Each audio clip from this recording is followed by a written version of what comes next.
നമസ്കാരം. മലയാളത്തിലെ most awaited waiting film Empuraan. എമ്പുരാൻ്റെ ടീസർ ഈ കഴിഞ്ഞ ആഴ്ച പുറത്തിറങ്ങി. എമ്പുരാൻ്റെ വലിയൊരു ചടങ്ങായിരുന്നു ഇത്. മലയാളത്തിലെ മെഗാ സൂപ്പർ താരങ്ങളടക്കം വന്ന് കൃത്യനിഷ്ഠയോടുകൂടി ഒരു ട്രെയിലർ ലോഞ്ചിങ്. ട്രെയിലർ കണ്ടപ്പോൾ തീർച്ചയായിട്ടും വളരെ ഒരു വെയിറ്റ് ചെയ്യുന്ന തരത്തിലുള്ളൊരു സിനിമയാകും എമ്പുരാനെന്ന് ഓരോരുത്തരും ആഗ്രഹിക്കുകയാണ്. പക്ഷേ വ്യത്യസ്തമായൊരു കാഴ്ചപ്പാടാണ് എനിക്കുള്ളത്. ഒന്ന് ആദ്യം പറയുന്നത്, വരുന്നത് സ്റ്റീഫൻ നെടുമ്പള്ളിയാണോ ഖുറേഷി എബ്രഹാം ആണോ എന്നുള്ളതിനെ ആശ്രയിച്ചിരിക്കും ഇതിൻ്റെ ജയപരാജയം.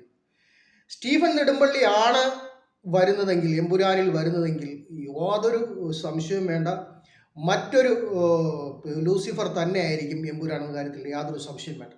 പക്ഷേ അബദ്ധത്തിലെങ്ങാനും നമ്മുടെ ഈ ഖുറേഷി എബ്രഹാം ആണ് വരുന്നതെങ്കിൽ ഒരു പക്ഷേ സംശയിക്കേണ്ടിയിരിക്കുന്നു. കാരണം ഇൻ്റർനാഷണൽ വാർ കാണാനും ഇൻ്റർനാഷണൽ സംഘടന കാണാനും മലയാളി വളരെ അധികം താല്പര്യപ്പെടാത്ത ഒരു ജനവിഭാഗമാണ് മലയാളികൾ. അവർ വിദേശ സിനിമകൾ കാണും, തമിഴ് സിനിമകൾ കാണും, തെലുങ്ക് സിനിമകൾ കാണും.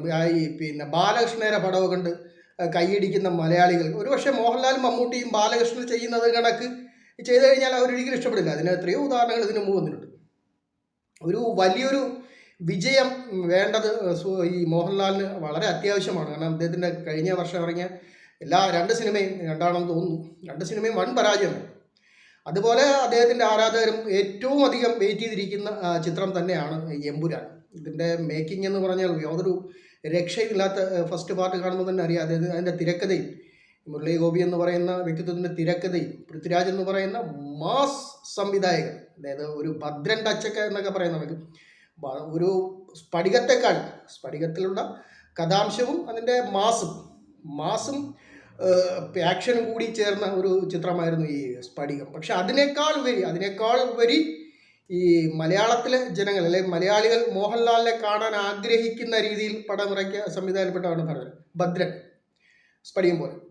പക്ഷെ ഒരുപക്ഷെ അതിനേക്കാൾ 100 ഇരട്ടി മുകളിൽ ഈ ലൂസിഫർ കണ്ടപ്പോൾ, അദ്ദേഹത്തിൻ്റെ പല മാനറിസങ്ങളും കണ്ടപ്പോൾ അതിനേക്കാൾ ഉയരത്തിലേക്ക് ധാരാളം കയ്യടികൾ നേടാനായിട്ട് ഖുറേഷി എബ്രഹാമാണോ വരുന്നത്, സ്റ്റീഫൻ നെടുമ്പള്ളിയാണോ വരുന്നതെന്ന് വളരെ സംശയമുണ്ട്. പക്ഷേ ഇതിൻ്റെ ട്രെയിലർ കാണുമ്പോൾ എവിടെയോ ഒരു ഇൻ്റർനാഷണൽ വാർ ഫീൽഡ് നടക്കുന്നൊരു രീതിക്ക് ഇതിൻ്റെ ട്രെയിലർ കാണിച്ചിരിക്കുന്നു.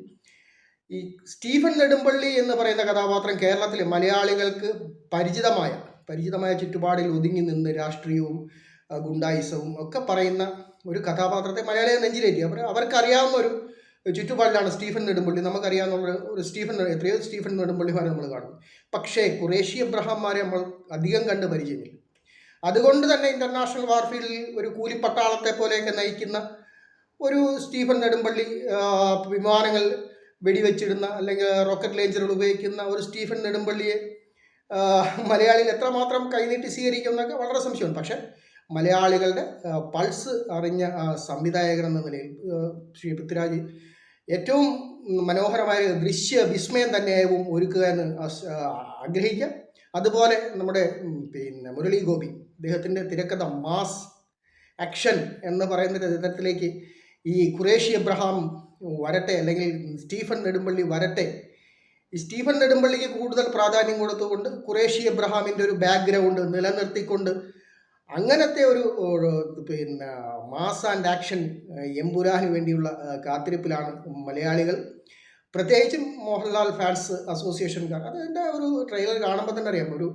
പക്ഷെ ട്രെയിലറിൽ ഉപയോഗിച്ചിരിക്കുന്നത് ലൂസിഫറിലെ പല രംഗങ്ങളും തന്നെയാണ്, അല്ലെങ്കിൽ വാക്കുകൾ തന്നെയാണ് ട്രെയിലറിൽ ഉപയോഗിച്ചിരിക്കുന്നത്. അതുകൊണ്ട് അത് മനഃപൂർവ്വമാണെന്ന് തോന്നുന്നു. കഥാംശമായിട്ട് യാതൊരു ബന്ധവും ഈ ട്രെയിലറിലില്ല. നമുക്ക് ഇത് കഥ വച്ച് ഊഹിച്ചെടുക്കുന്നവരെ ഒന്ന് പറ്റിക്കാൻ വേണ്ടിയിട്ടാണെന്ന് തോന്നുന്നു ഇതിൻ്റെ. പക്ഷെ അതിലെ ഒരു കൂലിപ്പട്ടാളത്തിൻ്റെ ഒരു സാന്നിധ്യം, ഈ ഖുറേഷി എബ്രഹാം കൂലിപ്പട്ടാളത്തിൻ്റെ ഒരു തലവനാണ് എന്ന രീതിക്ക്, അതായത് ഈ ലോകം വിറപ്പിക്കുന്ന ഒരു ഖുറേഷി എബ്രഹാം കേരളത്തിൽ വന്ന് സൈലൻ്റായിരിക്കുന്ന രീതിക്ക്, അല്ലെങ്കിൽ കേരളത്തെ പൊളിറ്റിക്സിനെ നയിക്കുന്ന രീതിക്കാകാം ഒരു പക്ഷേ എമ്പുരാൻ്റെ വരവെന്ന് കരുതുന്നു. അപ്പോൾ എമ്പുരാന് വേണ്ടി നമുക്ക് കൂടി കാത്തിരിക്കാം. ഇപ്പോൾ പാഡ്സ് കഫിൽ വീണ്ടും കാണാം. ചൂടൊരു ചായക്കൊപ്പം എമ്പുരാന് വേണ്ടി.